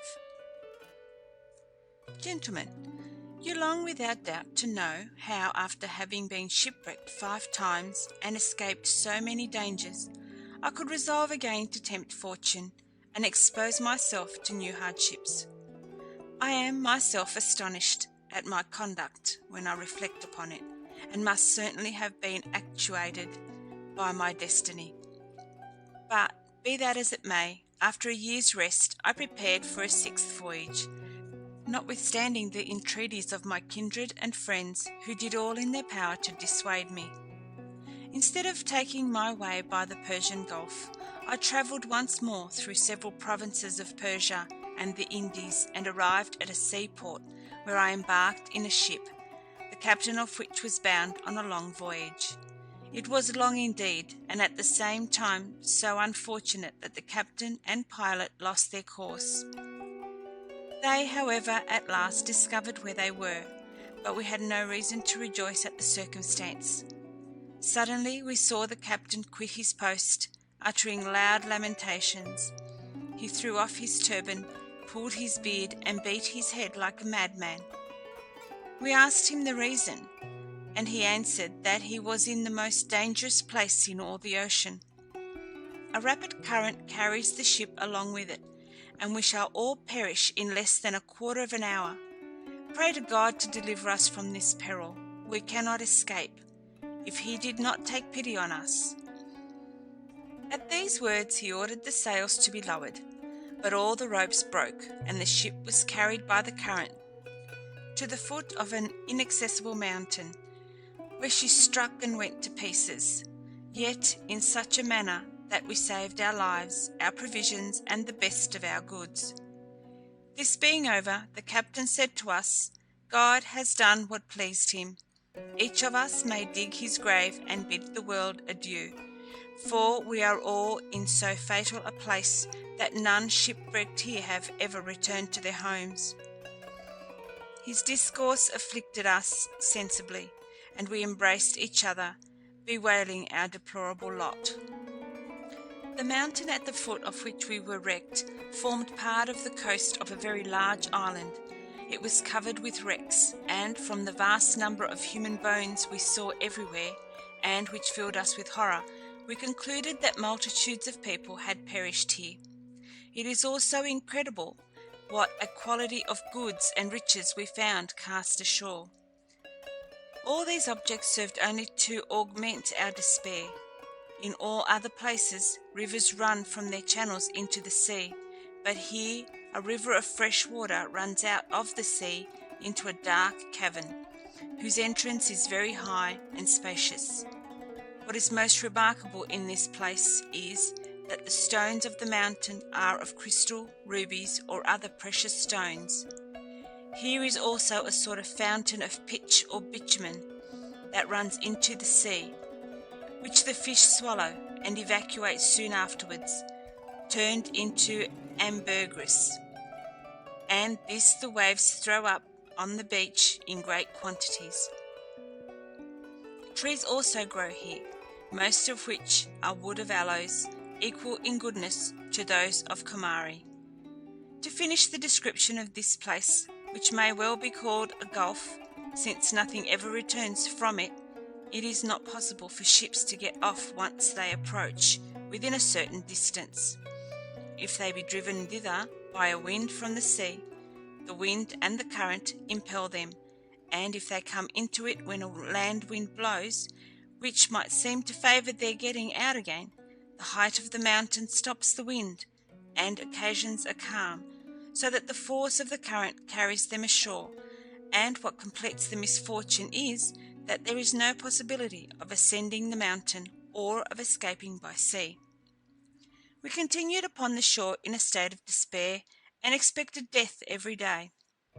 At first we divided our provisions as equally as we could, and thus everyone lived a longer or shorter time according to his temperance and the use he made of his provisions. Those who died first were interred by the survivors, and I paid the last duty to all my companions. Nor are you to wonder at this, for besides that I husbanded the provision that fell to my share better than they. I had some of my own which I did not share with my comrades.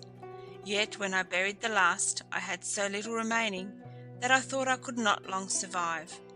I dug a grave, resolving to lie down in it, because there was no one left to inter me. I must confess to you at the same time that while I was thus employed, I could not but reproach myself as the cause of my own ruin, and repented that I had ever undertaken this last voyage. Nor did I stop at reflections only, but had well nigh hastened my own death, and began to tear my hands with my teeth. But it pleased God once more to take compassion on me, and put it in my mind to go to the bank of the river which ran into the great cavern. Considering its probable course with great attention, I said to myself, this river which runs thus underground must somewhere have an issue. If I make a raft and leave myself to the current, it will convey me to some inhabited island, or I shall perish. If I be drowned, I lose nothing, but only change one kind of death for another. And if I get out of this fatal place, I shall not only avoid the sad fate of my comrades, but perhaps find some new occasion of enriching myself. Who knows but fortune waits upon my getting off this dangerous shelf to compensate my shipwreck in usury. I immediately went to work upon large pieces of timber and cables, for I had choice of them, and tied them together so strongly that I made a very solid raft. When I had finished, I loaded it with some balsas of rubies, emeralds, ambergris, rock crystal, and bales of rich stuffs. Having balanced my cargo exactly and fastened it well to the raft, I went on board with 2 oars that I had made, and leaving it to the course of the river, resigned myself to the will of God. As soon as I entered the cavern, I lost all light, and the stream carried me I knew not whither. Thus I floated some days in perfect darkness, and once found the arch so low that it very nearly touched my head, which made me cautious afterwards to avoid the like danger. All this while I ate nothing but what was just necessary to support nature. Yet notwithstanding my frugality, all my provisions were spent. Then a pleasing stupor seized upon me. I cannot tell how long it continued, but when I revived, I was surprised to find myself in an extensive plain on the brink of a river, where my raft was tied amidst a great number of negroes. I got up as soon as I saw them and saluted them. They spoke to me, but I did not understand their language. I was so transported with joy that I knew not whether I was asleep or awake, but being persuaded that I was not asleep, I recited the following words in Arabic aloud. Call upon the Almighty. He will help thee. Thou needst not perplex thyself about anything else. Shut thy eyes, and while thou art asleep, God will change thy bad fortune into good. One of the blacks who understood Arabic, hearing me speak thus, came towards me and said, Brother, be not surprised to see us. We are inhabitants of this country, and came hither today to water our fields by digging little canals from this river, which comes out of the neighbouring mountain. We observed something floating upon the water, went to see what it was, and perceiving your raft, one of us swam into the river and brought it thither, where we fastened it, as you see, until you should awake. Pray tell us your history, for it must be extraordinary. How did you venture yourself into this river, and whence did you come? I begged of them first to give me something to eat, and then I would satisfy their curiosity. They gave me several sorts of food, and when I had satisfied my hunger, I related all that had befallen me, which they listened to with attentive surprise. As soon as I had finished, they told me by the person who spoke Arabic and interpreted to them what I said, that it was one of the most wonderful stories they had ever heard, and that I must go along with them and tell it to their king myself, it being too extraordinary to be related by any other than the person to whom the events had happened. I assured them that I was ready to do whatever they pleased. They immediately sent for a horse, which was brought in a little time, and having helped me to mount, some of them walked before to shew the way, while the rest took my raft and cargo and followed. We marched till we came to the capital of Serendib, for it was in that island I had landed. The blacks presented me to their king. I approached his throne and saluted him as I used to do the kings of the Indies. That is to say, I prostrated myself at his feet. The prince ordered me to rise, received me with an obliging air, and made me sit down near him. He first asked me my name, and I answered, People call me Sinbad the Voyager, because of the many voyages I have undertaken, and I am a citizen of Baghdad. But, resumed he, how came you into my dominions, and from whence came you last? I concealed nothing from the king. I related to him all that I have told you, and his majesty was so surprised and pleased that he commanded my adventures to be written in letters of gold and laid up in the archives of his kingdom. At last my raft was brought in, and the bales opened in his presence. He admired the quantity of wood of aloes and ambergris, but above all the rubies and emeralds, for he had none in his treasury that equalled them. Observing that he looked on my jewels with pleasure, and viewed the most remarkable among them one after another, I fell prostrate at his feet, and took the liberty to say to him, Sir, not only my person is at your majesty's service, but the cargo of the raft, and I would beg of you to dispose of it as your own.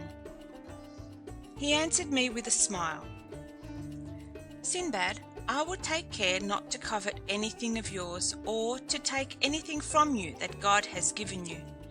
Far from lessening your wealth, I design to augment it, and will not let you quit my dominions without marks of my liberality. All the answer I returned were prayers for the prosperity of that nobly minded prince, and commendations of his generosity and bounty. He charged one of his officers to take care of me, and ordered people to serve me at his own expense. The officer was very faithful in the execution of his commission, and caused all the goods to be carried to the lodgings provided for me.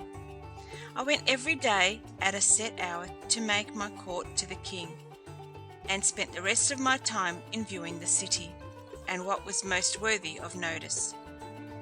The Isle of Serendib is situated just under the equinoctial line, so that the days and nights there are always of 12 hours each, and the island is 80 parasangs in length, and as many in breadth. The capital stands at the end of a fine valley in the middle of the island, encompassed by mountains, the highest in the world. They are seen 3 days' sail off at sea. Rubies and several sorts of minerals abound, and the rocks are for the most part composed of a metalline stone made use of to cut and polish other precious stones. All kinds of rare plants and trees grow there, especially cedars and cocoa-nut. There is also a pearl fishing in the mouth of its principal river, and in some of its valleys are found diamonds. I made, by way of devotion, a pilgrimage to the place where Adam was confined after his banishment from paradise, and had the curiosity to go to the top of the mountain. When I returned to the city, I prayed the king to allow me to return to my own country, and he granted me permission in the most obliging and most honourable manner. He would needs force a rich present upon me, and when I went to take my leave of him, he gave me one much more considerable, and at the same time charged me with a letter for the commander of the faithful, our sovereign, saying to me, I pray you give this present from me and this letter to the Caliph, and assure him of my friendship. I took the present and letter in a very respectful manner, and promised his Majesty punctually to execute the commission with which he was pleased to honour me. Before I embarked, this prince sent for the captain and the merchants who were to go with me, and ordered them to treat me with all possible respect. The letter from the king of Serendib was written on the skin of a certain animal of great value, because of its being so scarce and of a yellowish colour. The characters of this letter were of azure, and the contents as follows. The king of the Indies, before whom march 100 elephants, who lives in a palace that shines with 100,000 rubies, and who has in his treasury 20,000 crowns enriched with diamonds, to Caliph Harun al-Rashid. Though the present we send you be inconsiderable, receive it, however, as a brother and a friend, in consideration of the hearty friendship which we bear for you, and of which we are willing to give you proof. We desire the same part in your friendship, considering that we believe it to be our merit, being of the same dignity with yourself. We conjure you this in quality of a brother. Adieu.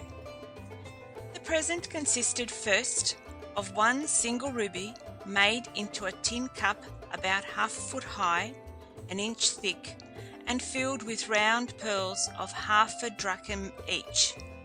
2.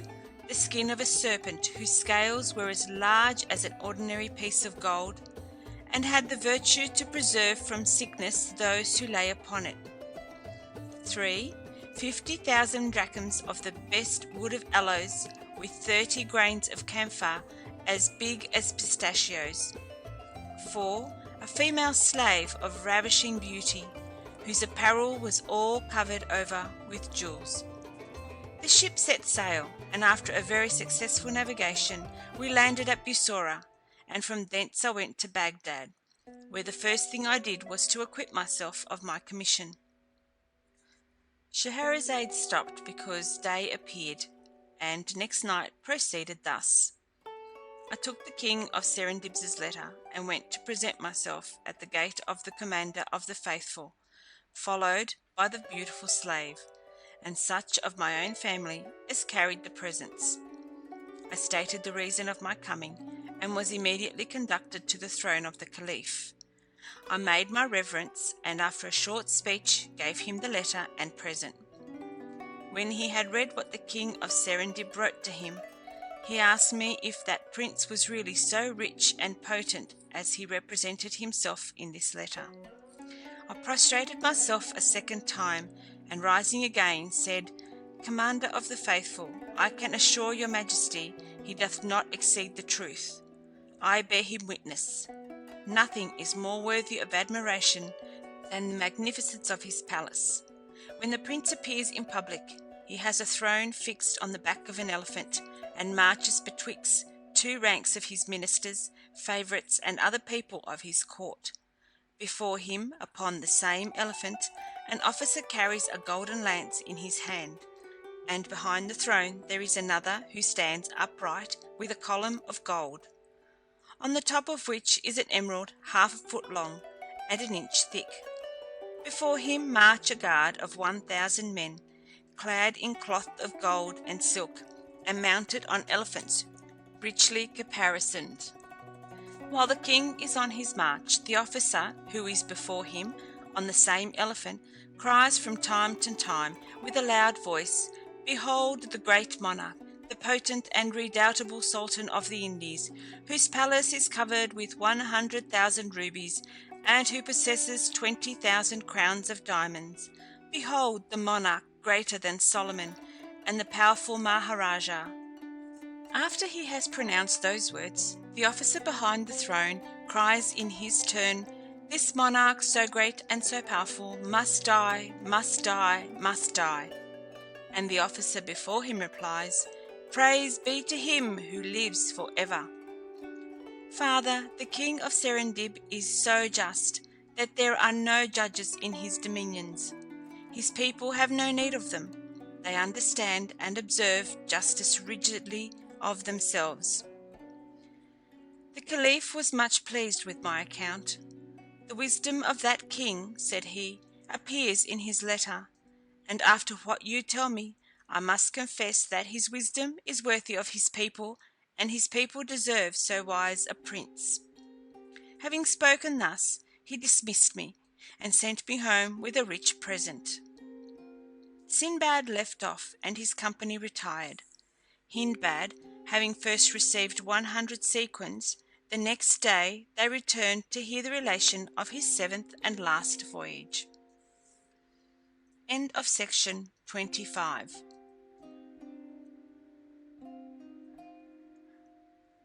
Section 26.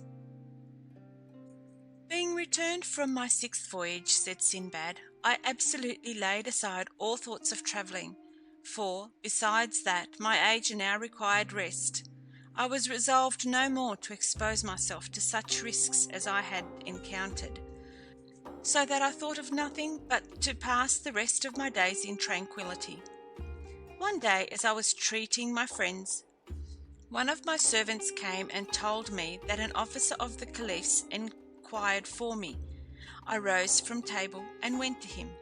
The Caliph, he said, has sent me to tell you that he must speak with you. I followed the officer to the palace, where being presented to the Caliph, I saluted him by prostrating myself at his feet. Sinbad, said he to me, I stand in need of your service. You must carry my answer and present to the king of Serendib. It is but just I should return his civility. This command of the Caliph was to me like a clap of thunder. Commander of the faithful, I replied, I am ready to do whatever your majesty shall think fit to command, but I beseech you most humbly to consider what I have undergone. I have also made a vow never to go out of Baghdad. Hence I took occasion to give him a full and particular account of all my adventures, which he had the patience to hear out.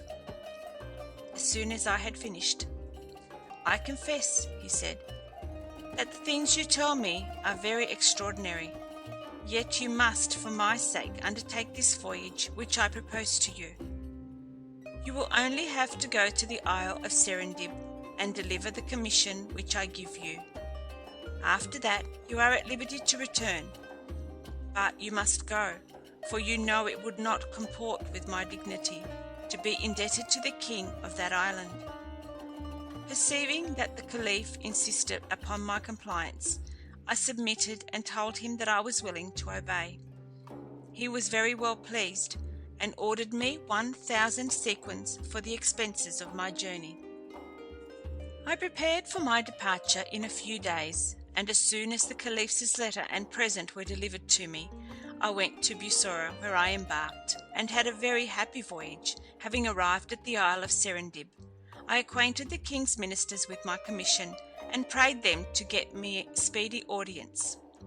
They did so, and I was conducted to the palace in an honourable manner, where I saluted the king by prostration, according to custom. That prince knew me immediately, and testified very great joy at seeing me. "Sinbad," said he, "you are welcome. I have many times thought of you since you departed. I bless the day on which we see one another once more." I made my compliment to him, and after having thanked him for his kindness, delivered the Caliph's letter and present, which he received with all imaginable satisfaction. The Caliph's present was a complete suit of cloth of gold, valued at 1,000 sequins, 50 robes of rich stuff, 100 of white cloth, the finest of Cairo, Suez, and Alexandria, a vessel of agate, broader than deep, an inch thick and half a foot wide, the bottom of which represented in bas relief a man with one knee on the ground, who held bow and an arrow, ready to discharge at a lion. He sent him also a rich tablet, which, according to tradition, belonged to the great Solomon. The Caliph's letter was as follows: "Greeting, in the name of the sovereign guide of the right way, from the dependent on God, Harun al-Rashid, whom God hath set in the place of vice-regent to his prophet, after his ancestors of happy memory, to the potent and esteemed Rajah of Serendib. We received your letter with joy, and send you this from our imperial residence, the garden of superior wits. We hope when you look upon it you will perceive our good intention and be pleased with it. Adieu." The king of Serendib was highly gratified that the Caliph answered his friendship. A little time after this audience, I solicited leave to depart, and had much difficulty to obtain it. I procured it, however, at last, and the king, when he dismissed me, made me a very considerable present. I embarked immediately to return to Baghdad, but had not the good fortune to arrive there so speedily as I had hoped. God ordered it otherwise.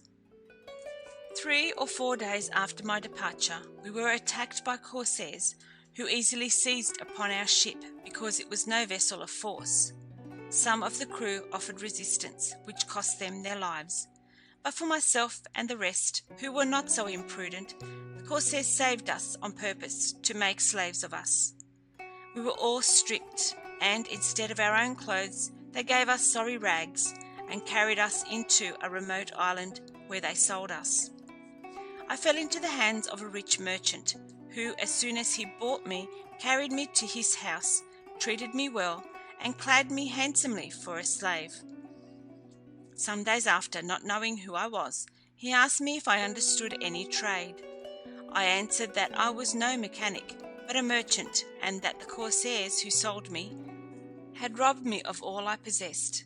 "But tell me," replied he, "can you shoot with a bow?" I answered that the bow was one of my exercises in my youth.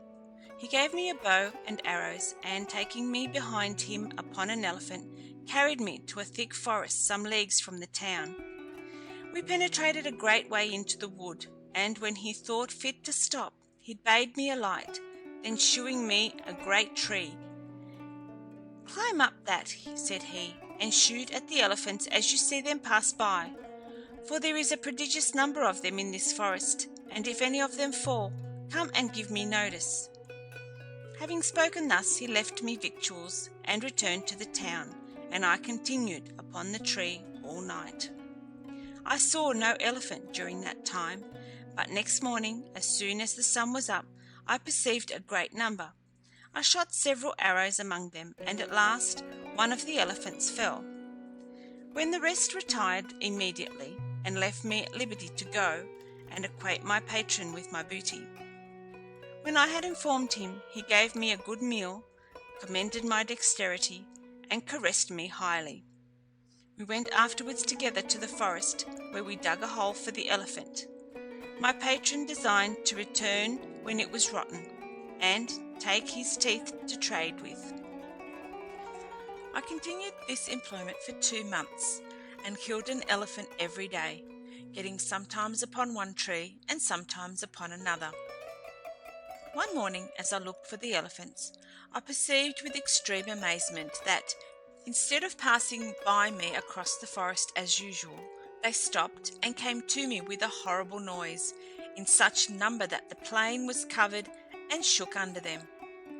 They encompassed the tree in which I was concealed, with their trunks extended, and all fixed their eyes upon. At this alarming spectacle I continued immovable, and was so much terrified that my bow and arrows fell out of my hand. My fears were not without cause, for after the elephants had stared upon me some time, one of the largest of them put his trunk around the foot of the tree, plucked it up, and threw it on the ground. I fell with the tree, and the elephant, taking me up with his trunk, laid me on his back, where I sat more like one dead than alive, with my quiver on my shoulder. He put himself afterwards at the head of the rest, who followed him in troops, carried me a considerable way, then laid me down on the ground, and retired with all his companions. Conceive, if you can, the condition I was in. I thought myself in a dream. After having lain some time and seeing the elephants gone, I got up and found I was upon a long and broad hill, almost covered with the bones and teeth of elephants. I confess to you that this object furnished me with abundance of reflections. I admired the instinct of those animals. I doubted not but that was their burying place, and that they carried me thither on purpose to tell me that I should forbear to persecute them, since I did it only for their teeth. I did not stay on the hill, but turned towards the city, and after having travelled a day and a night, I came to my patron. I met no elephant in my way, which made me think they had retired farther into the forest, to leave me at liberty to come back to the hill without any obstacle. As soon as my patron saw me, "Ah, poor Sinbad," exclaimed he, "I was in great trouble to know what was become of you. I have been at the forest, where I found a tree newly pulled up, and a bow and arrows on the ground, and after having sought for you in vain, I despaired of ever seeing you more. Pray tell me what befell you, and by what good chance thou art still alive." I satisfied his curiosity, and going both of us next morning to the hill, he found to his great joy that what I told him was true.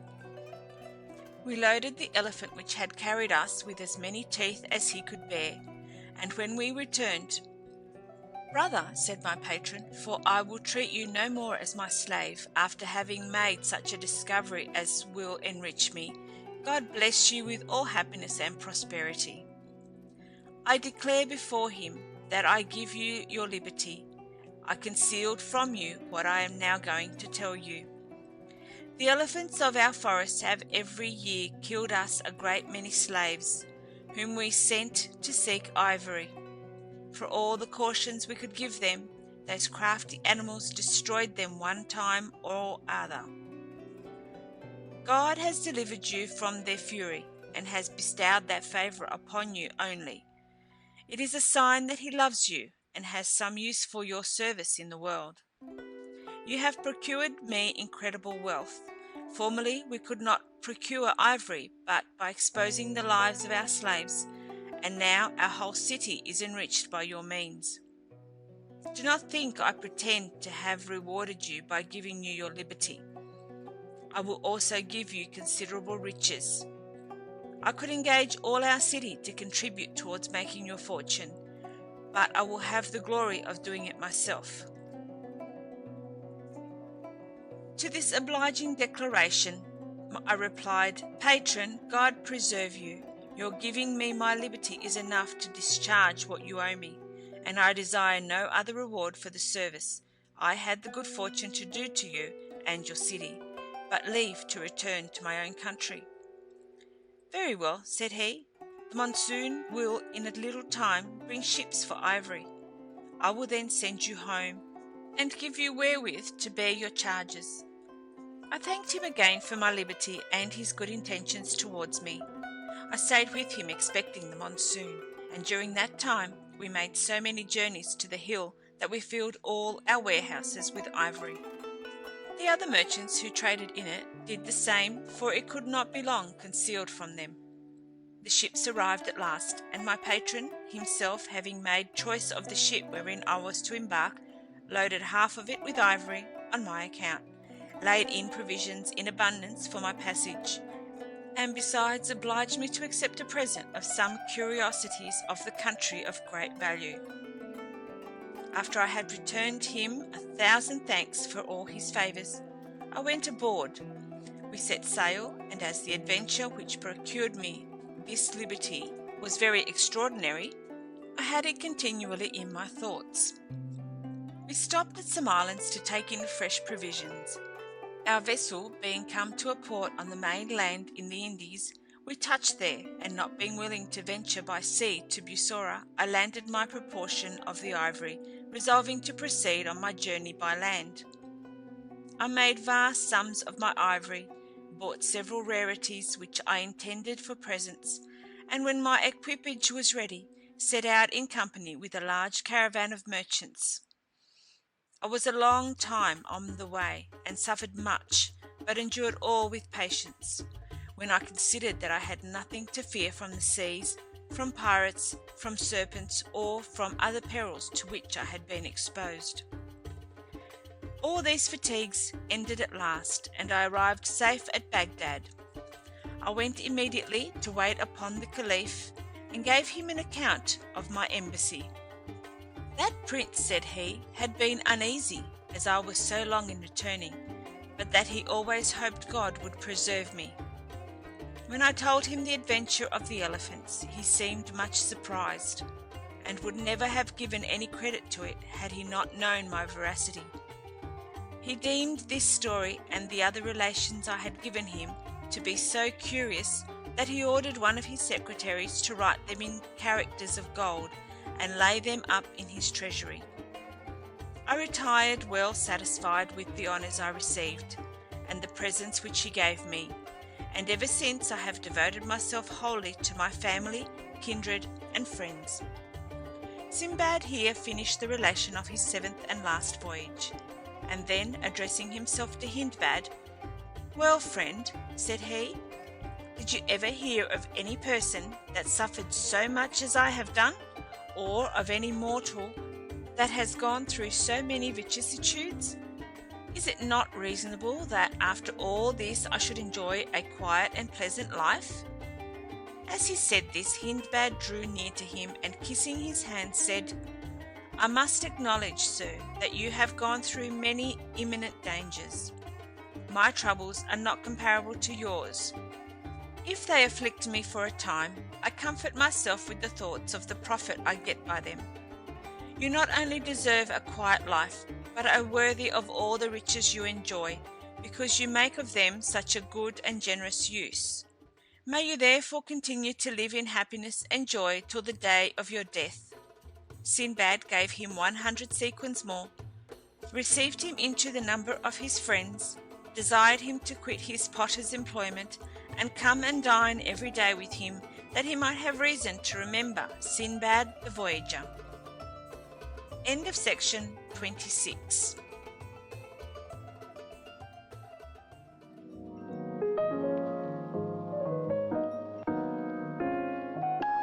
Pride and Prejudice by Jane Austen.